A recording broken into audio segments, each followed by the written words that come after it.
सभी का English online classes में।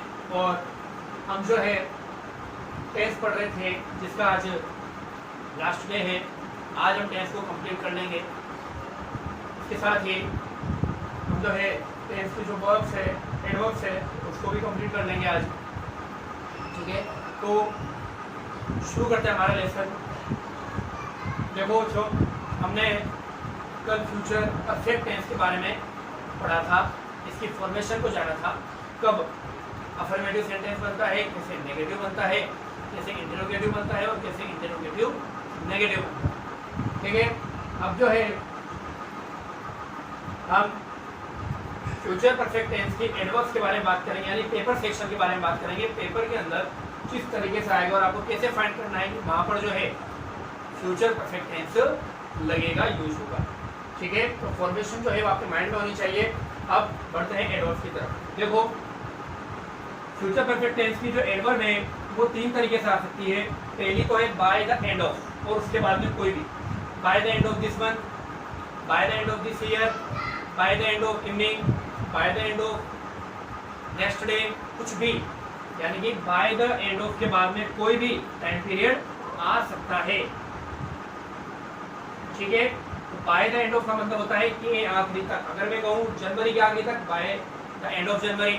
मैं कहूँ कल रात के आखिरी तक, bye the end of tomorrow night. तो इस तरीके से। ठीक है, तो पहला हो गया आपके बाय द एंड ऑफ से फ्यूचर परफेक्ट टेंस जो है वो बनता है। सेकंड अपन देखते हैं बाय। बाय का मतलब होता है तक। जैसे मैं कहूँ शाम तक, तो बाय इवनिंग। मैं कहूँ दोपहर तक, by noon.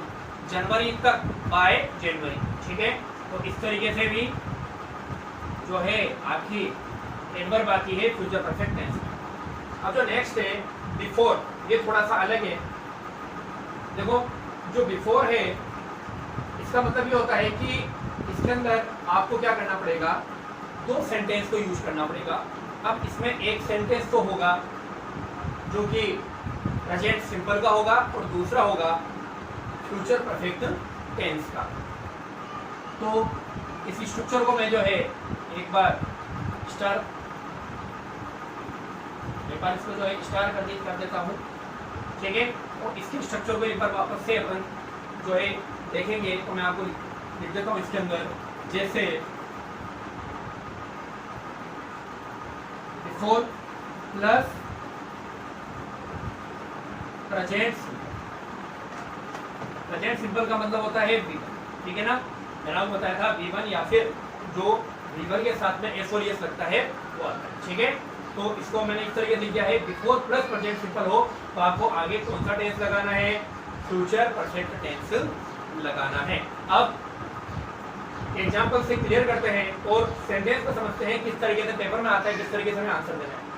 I days ate by the end of this week, यानी कि इस वीक के खत्म होने तक मैं ये काम कर दूंगा या कर चुका हूँ, एक ही बात है। ठीक है, करते हैं इसको। तो आई के साथ में शेल विल दोनों लगा सकते हैं। मैं यहाँ पे एक बार विल लगाऊंगा, आई विल, फिर बाद में आती है हैव, फिर वर्ब की थर्ड फॉर्म आती है, तो डू की थर्ड फॉर्म होती है डन। क्या बन गया, I will have done it by the end of this week, यानी कि इस सप्ताह के खत्म होने तक मैं ये काम कर चुका होऊंगा, जो कुछ भी है। नेक्स्ट देखो, days their work by evening. ये जो है बाय के साथ में टाइम वाली जो है एडवर्ब है, यहाँ पर था बाय द एंड ऑफ के वाली एडवर्ब, तो बाय इवनिंग। तो ये पता चल रहा है फ्यूचर परफेक्ट टेंस है। अगेन हम यूज करेंगे, क्या करेंगे, दे विल हैव। अब फिनिश है लिखा हुआ, तो फिनिश के पीछे क्या लगाना पड़ेगा, ईडी, तब जाके वर्ब की फुल फॉर्म बनेगी। तो दे will have finished their work by evening. शाम तक वो क्या कर चुके होंगे, अपना काम खत्म कर चुके होंगे। He days the house by next month. अब देखो यहाँ पे बाय नेक्स्ट मंथ यानी अगले महीने तक क्या कर चुका होगा, वो अपना घर शिफ्ट कर चुका होगा। तो ही विल हैव,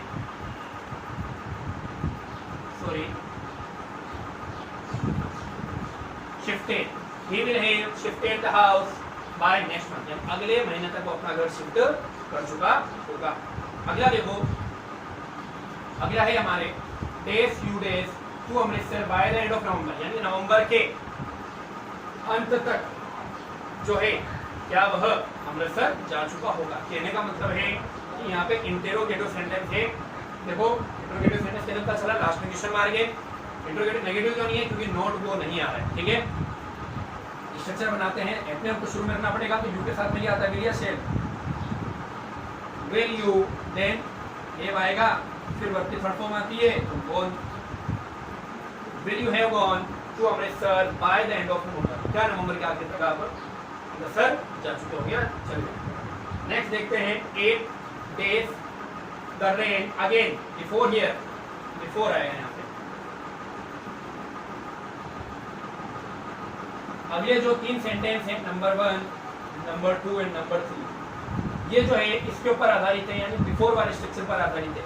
तो देखो बिफोर के बाद में तो क्या आएगा, प्रेजेंट सिंपल। अगर दे रखा है तो ठीक है, नहीं तो आपको याद भी रखना है प्रेजेंट सिंपल आएगा बिफोर के बाद। और नेक्स्ट सेंटेंस किसमें आएगा आपका, फ्यूचर परफेक्ट टेंस। देखते हैं जैसे फर्स्ट वन दे रखा 8 days start the rain again before he arrives. अब देखो यहाँ पे बिफोर के बाद में अराइव्स आ गया, यानी कि इसने प्रेजेंट सिंपल टेंस को दे दिया। अब हमें क्या करना है, फ्यूचर परफेक्ट टेंस। तो 8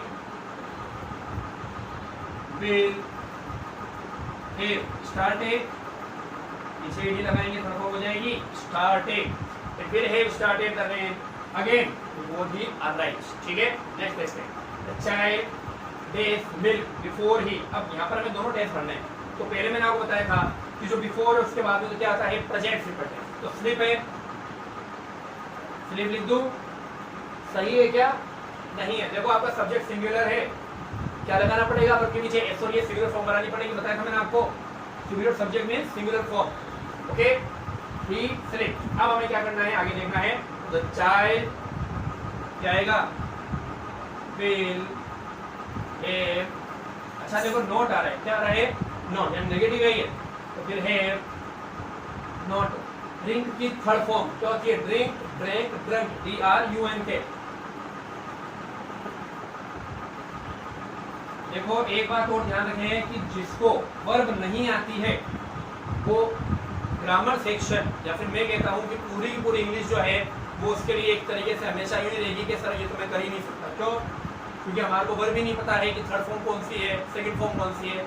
तो आप 9th 10th में पढ़ रहे हैं या आप जो है मैच्योर है, तो कम से कम आपको वर्ब जरूर आनी चाहिए। ठीक है ना, हमको चौथी पांचवी ये नहीं है जिनको वर्ब नहीं आती है, थोड़ा सा अपनी वर्ब को है ना अच्छा बनाइए। तो the child will have not drunk milk before he sleeps. ठीक है, अगला देखिए, I test my work before the teacher. यहाँ पर भी आपको दोनों जो है पढ़ने हैं। तो बिफोर के बाद में तो क्या आएगा, मैंने आपको क्या बताया था कि आपके प्रेजेंट सिंपल। तो प्रेजेंट सिंपल में कम आएगा, कम से आएगा, कम से आएगा। देखो टीचर है, सिंगुलर है, सिंगुलर है तो हमारे को करना पड़ेगा, सिंगुलर ही करना पड़ेगा। अब यहाँ पे लिखा हुआ है नॉट डू, यानी कि यहाँ पे नेगेटिव बनाना पड़ेगा। तो लिखेंगे आई, आपके बारे में शेल लगा रहा हूँ। ठीक है, शेल क्या लगाऊं, नोट लगाऊं, नहीं लगाऊं, लगाना पड़ेगा नॉट हैव और DONE। उनकी थर्ड फॉर्म क्या होती है, done. I shall not have done my work before the teacher comes, यानी कि टीचर के आने तक मैं अपना जो वर्क है वो कंप्लीट नहीं कर चुका। ठीक है ना, तो इस तरीके से देखा आपने फ्यूचर परफेक्ट टेंस जो है उसमें bye the end of, by time और बिफोर के बाद प्रेजेंट सिंपल टेंस, और नेक्स्ट सेंटेंस आपको किससे बनेगा, फ्यूचर परफेक्ट टेंस से बनेगा। पेपर के अंदर इससे बाहर नहीं जाएगा, इसको आप अच्छे से समझ लें, फिर स्ट्रक्चर को अच्छे से समझ लें। नेक्स्ट अगला जो हमारा टेंस है वो है फ्यूचर परफेक्ट कॉन्टिन्यूअस टेंस। ठीक है, देखो ये बहुत कम बोला भी जाता है, बहुत कम लिखा भी जाता है, और पेपर की दृष्टि से तो बहुत ही ज्यादा एक तरीके समझ लीजिए ज़्यादा इंपॉर्टेंस ये नहीं रखता है। ये तो फिर भी आता है, ये तो रेयर चांस में अगर आएगा तो आएगा, वरना वो भी नहीं आता। लेकिन समझ लेते हैं ताकि टेंस हमारा आज कंप्लीट हो जाए। देखो फ्यूचर परफेक्ट कॉन्टिन्यूअस मतलब ये है कि कोई भी काम फ्यूचर के अंदर कितने समय तक चल रहा है। जैसे अगर मैं कहूँ आज मैंने मान लो लिखना शुरू किया, कोई लेटर मान लीजिए या कोई किताब चलिए लिखनी शुरू करी, ठीक है, और मैं अगले 4 महीने तक वो किताब लिख रहा हूँ। अभी जैसे मैं जून जुलाई अगस्त सितंबर, तो मैं ये कहूँगा सितंबर माह तक मुझे अपनी किताब लिखते हुए जो है 4 महीने हो जाएंगे। यानी कहने का मतलब है काम जो है वो स्टार्ट तो कब हुआ है, भूतकाल में, और खत्म कब होगा या जिस समय की हम बात कर रहे हैं वो क्या है, फ्यूचर टाइम है, यानी प्रेजेंट के अंदर हम केवल बोल रहे हैं, काम ना तो भी कंप्लीट हुआ है और ना ही शुरू भी हो चुका है और साथ साथ में खत्म भी अभी नहीं हुआ। तो इस तरीके से आपको भी ध्यान रखना है कि फ्यूचर परफेक्ट कॉन्टिन्यूअस जो है वो इसलिए लगाया जाता है। तो पीछे जैसे रहा होगा, रही होगी, रहे होंगे, लेकिन साथ साथ में टाइम बताना जरूरी है। जैसे अगर मेरे को 2 घंटे से बारिश हो रही होगी तो ये जो है 2 घंटे से बारिश हो रही होगी, वहाँ पर क्या होगा, ये वाला होगा। लेकिन अगर बारिश हो रही होगी, कल बारिश हो रही होगी, तो वहाँ पर मैं क्या नहीं लगा सकता, फ्यूचर परफेक्ट कॉन्टिन्यूअस नहीं लगा सकता, क्योंकि वहाँ पर टाइम आपने मेंशन नहीं किया। ठीक है, चलिए अब बढ़ते हैं अपन हमारे स्ट्रक्चर की तरफ। जैसे सबसे पहले 2 मैंने एग्जांपल लिखे हैं जिससे आप और अच्छे समझोगे। लड़के 2 घंटे से खेल रहे होंगे, निकल की बात कर रहे हैं मान लो, या फिर 2 घंटे बाद की बात करें, किसी व्यक्ति ने 10 बजे खेलना जो बच्चों ने शुरू किया है और 12 बजे की बात करें कि लड़कों को खेलते हुए कितना टाइम हो जाएगा, 2 घंटे हो जाएंगे। तो वही बात अपन लिख रहे हैं कि लड़के जो है 2 घंटे से खेल रहे होंगे, कब तक, 12 बजे तक। तो ये चीज अंडरस्टूड है, इसलिए मैंने यहाँ पे लिखी। ठीक है, नेक्स्ट देखते हैं। वह 2020 के आखिरी तक 10 सालों से यहाँ रह रहे होंगे। कोई व्यक्ति जो 2010 में आया था, ठीक है, अब 2020 के अंदर उसको कितने साल हो जाएंगे, 10 साल हो जाएंगे। तो मान लीजिए आप कभी भी बोल रहे हैं तो आप भी बोलेंगे 2020 के आखिरी तक, यानी जब भी दिसंबर 2020 आएगा तो उनको यहाँ पर रहते हुए क्या हो जाएंगे, 10 साल हो जाएंगे। बात आई समझ में। तो इस तरीके से फ्यूचर के अंदर आपको कितना समय किसी कार्य को करते हुए हो जाएगा वो बताने के लिए आप क्या करते हैं, फ्यूचर परफेक्ट कंटीन्यूअस टेंस को यूज करते हैं। चलिए अब सेंटेंस को देख लेते हैं। अफर्मेटिव सेंटेंस कैसे बनेगा, एज यूजुअल, जैसा कि मैंने आपको पहले भी कई बार बताया है, सब्जेक्ट से शुरुआत होगी अफर्मेटिव की, देन आपका हेल्पिंग वर्ब जो है वो लगता है वो हमारे लिए क्या है, विद और शेल। उसके बाद में हैव, ये तो आपने पहले भी पढ़ा था। अब यहाँ पर एक नई चीज क्या जुड़ गई, विल। देखो आपने जब प्रेजेंट परफेक्ट कंटीन्यूअस किया था तो भी विल लगाया था, आपने जब पास्ट परफेक्ट कंटीन्यूअस किया था तो भी विल लगाया था, तो फ्यूचर परफेक्ट कंटीन्यूअस के अंदर भी क्या लगेगा, फिर बाद में क्या लगाया था आपने, बत्तियां एनजी फॉर्म लगाई थी, ऑब्जेक्ट लगाया था, सिंस फॉर लगाया था, यानी कि केवल इतना चेंज है, बाकी सारा जो है प्रेजेंट परफेक्ट कंटीन्यूअस या पास्ट परफेक्ट कंटीन्यूअस की तरह ही चलता है। तो अब देखते हैं नेगेटिव। नेगेटिव में क्या होगा, सब्जेक्ट आएगा, देन आपकी हेल्पिंग वर्ब आ जाएगी, विल और शेल, फिर क्या लगेगा, नोट लगेगा एफआर के बाद में, देन वापस से वही हैव, फिर बाद में बीन, फिर बाद में बल्कि आईएनजी फॉर्म, फिर ऑब्जेक्ट, सिंस फॉर जो भी। ठीक है, अब देखो इंट्रोगेटिव हम तो शुरुआत कर लेंगे, कर लीजिए, ये हमारी हेल्पिंग वर्ब आ गई आगे, फिर वापस वही सब्जेक्ट, एक वही सब्जेक्ट आ गया, फिर हैव आएगा, फिर बीन आएगा, फिर आईएनजी फॉर्म आएगी, फिर ऑब्जेक्ट, सिंस फॉर, और लास्ट में क्या लगाना ना भूले, क्वेश्चन मार्क लगाना। नेक्स्ट देखो इंट्रोगेटिव नेगेटिव, इसमें क्या अंतर होता है, सब्जेक्ट के बाद नोट लगाना है बस। तो विल शेल, सब्जेक्ट क्या लगाते हैं, सब्जेक्ट बाद नोट, बाकी वही have, been, ING, object, since for, last में क्वेश्चन। कहने का मतलब है स्ट्रक्चर केवल आपको अफर्मेटिव याद होना चाहिए, बाकी तो अपने आप ही बना लेंगे, थोड़ी सी ट्रिक है, बस वो याद होनी जरूरी है। ठीक है, अब इस सेंटेंस से रिलेटेड जो एडवर्ब्स है अपन उसको देखते हैं। अभी इसके अंदर में जो है इसी वाले के अंदर, इस सेक्शन के अंदर थोड़ा चेंज करूंगा और इससे जो है ये वाले सेंटेंस बनाएंगे। अभी देखते हैं देखो कैसे। अब एडवर्ब्स देखते हैं अपन, क्योंकि इसके एडवर्ब जो है वो सेम है। देखो बाय प्लस टाइम, यहाँ पे मैं टाइम लिखा नहीं है, बाय प्लस टाइम, लेकिन अगर बाय टाइम यहाँ था और यहाँ पर था तो दोनों में अंतर क्या है। देखो यहाँ पर जब बाय और टाइम था तो उसके बाद में सिंस और फॉर नहीं था, जबकि यहाँ पर बाय टाइम के बाद में क्या लिखना जरूरी हो गया, सिंस और फॉर। ठीक है, अगला देखते हैं, बाय द एंड ऑफ, फिर टाइम, यहाँ पर भी है बाय द एंड ऑफ और उसके बाद में टाइम, तो यहाँ पर भी क्या अलग है, तो वहाँ पर भी क्या है, सिंस और फॉर अलग है। अब जो है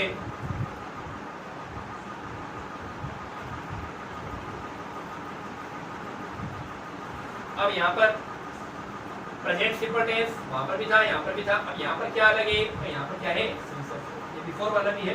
ठीक है,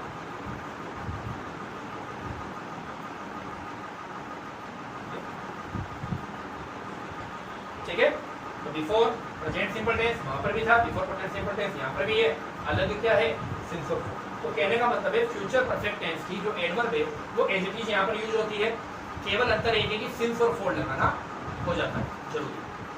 सिंस और फॉर लगते ही ये प्रेजेंट परफेक्ट कॉन्टिन्यूअस बन जाएगा, और बाय दो बाय टाइम और बिफोर अगर है तो वो प्रेजेंट और सॉरी फ्यूचर परफेक्ट टेंस रहेगा, नहीं तो क्या बन जाएगा, फ्यूचर परफेक्ट कॉन्टिन्यूअस बन जाएगा। चलिए अब इसके आधार पर जो नीचे के सेंटेंस है उसको करके देखते हैं और समझते हैं। एक बार अपन दोनों तरीके से करेंगे। एक बार इसको अपन ब्रैकेट में रखते हैं, क्यों रखते हैं बताता हूँ मैं आपको। देखो, by the end of this month we here, अगर मान लो इतना ही है तो यहाँ पर तो सेंसर 4 नहीं आ रहा है, क्या लगाना पड़ेगा मुझे? फ्यूचर परफेक्ट टेंस लगाना पड़ेगा, ठीक है। इसलिए मैंने यहाँ पर ब्रैकेट में रखा था कि आप दोनों में अंतर समझें। अब क्योंकि यहाँ पर सेंसर 4 आ गया, इससे फ्यूचर परफेक्ट कॉन्टिन्यूअस बन गया। तो by the end of this month we will, या शेल भी हो सकता है, विल क्या आएगी? वर्किंग, आईएनजी फॉर्म आएगी वर्किंग, क्या लगाएंगे हम? तो by the end of this month we will have been working here for 5 years। कहने का मतलब है इस मंथ के यानी कि महीने के अंत तक जो है हम इस कंपनी में या जहाँ पर भी हैं वहाँ पे 5 साल से काम कर रहे हैं, ठीक है। अगर बाय इवनिंग तो वापस से वही बाय के साथ में टाइम आ रहा है, केवल ये है तो हम क्या लगाएंगे? Future perfect. लेकिन यहाँ पे 4 आ गया, देखो 4 अब क्या लगाना पड़ेगा?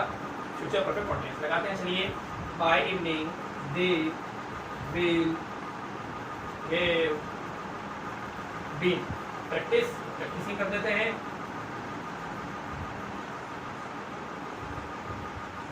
They will have been practicing for their tournament for 4 hours, यानी कि शाम तक उन्हें अपनी प्रैक्टिस, जो टूर्नामेंट की प्रैक्टिस कर रहे हैं उसको करते हुए कितना टाइम हो जाएगा? 4 घंटे हो जाएगा, 4 घंटे से कर रहे हैं, ओके। चलिए नेक्स्ट देखते। अब है बिफोर या फिर प्रेजेंट सिंपल। जैसे यहाँ पर मैंने वेन यहाँ पर लिखा है, वेन अगर नहीं लिखता तो मैं बिफोर लिख देता, लेकिन कई बार जो है वेन भी आ जाता है, तो बात वही है, अलग कुछ भी नहीं है, ठीक है ना। तो when he arrived, present simple tense आ गया। अभी अगर केवल प्रेजेंट सिंपल टेंस आता और सिंसर ये वाली चीज नहीं आती, मान लीजिए, तो हम क्या करते हैं? फ्यूचर परफेक्ट टेंस ही यूज करते। लेकिन अब क्या है कि यहाँ पर सिंसर 4 आ गया, तो हमें क्या करना पड़ेगा? Future perfect continuous tense use करना पड़ेगा। When he arrived here we will have been, चलिए लिखा हुआ है, नहीं कर देते हैं। तो when he arrives here we will have been playing since 3 o'clock। आ गई बात समझ में? फ्यूचर परफेक्ट है, फ्यूचर परफेक्ट कंटिन्यूअस टेंस में केवल इतना फर्क है कि फिर से क्या लगा देना पड़ेगा? सिंस और 4। तो इसी के साथ में ही आपका जो टेंस टॉपिक था वो आज कंप्लीट होता है। अब जल्दी ही जो है इससे रिलेटेड जो 10th के अंदर बोर्ड के अंदर जो क्वेश्चन पूछे जाते हैं वो क्वेश्चन मैं आपके सामने रखूंगा और उनको अपन 1 by 1 एडवर्ब्स के जरिए, यूजेज के जरिए, या फिर जो अपने टेंस का जो सीक्वेंस होता है, 2 टेंस किस तरीके से आते हैं उसके जरिए हम क्या करेंगे? सही करना देखेंगे, सही जो है करना सीखेंगे। थैंक यू वेरी मच बच्चों। और इंग्लिश जो है उसकी थोड़ी सी आप तैयारी अपनी अच्छी रखें, क्योंकि हम जो है बाकी सब्जेक्ट्स को ज़्यादा ध्यान देते हैं, इंग्लिश को अपन हमेशा कम समझते हैं, ठीक है ना। तो ऐसा मत कीजिए, इंग्लिश को भी प्रॉपर उतना ही ध्यान दीजिए, बाकी सब्जेक्ट्स को भी आप पढ़िए। और सबसे ज़्यादा इम्पोर्टेंट जो है वो आपके लिए वर्ब याद करना है। देखो, जिस बच्चे को वर्ब नहीं आएगी या कोई भी हो व्यक्ति जिसको वर्ब नहीं आती है, वो फिर बाद में ही देख लो कि सेंटेंस कुछ तो बना सकेगा, हर सेंटेंस वो नहीं बना सकेगा, ठीक है ना। इसलिए वर्ब जो है उसको आप अपनी अच्छी करें और कम से कम 1500 से 2000 वर्ड्स तो आपको याद होनी चाहिए। Thank you.